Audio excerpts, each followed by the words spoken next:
आज आपण 41 अंकांची ओळख करून घेणार आहोत। मी 1 2 3 4 असं करत एकूण इथं 41 काड्या काढलेल्या आहेत आणि 41 काड्या काढताना 10-10चे गट्टे इथं ठेवलेले आहेत का तर 41 ची 3 नावं मला समजून सांगता यावी।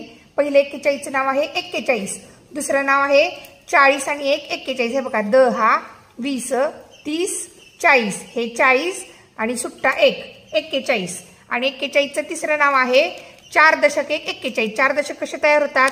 10 सुट्टे एकत्र केल्यानंतर 1 दशक तयार होतो।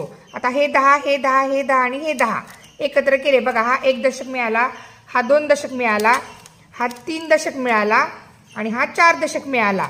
या पद्धतीने 4 दशक आणि हा सुट्टा 1 41। आता नोटांच्या सहाय्याने बघूयात आपण। बघा आम्ही अशा 10च्या आणि 1च्या नोटा तयार केलेल्या आहेत। 10 20 30 आणि 40 40 आणि 1 41 आणि हे 10 म्हणजे ह्याला काय म्हणायचं 1 दशक।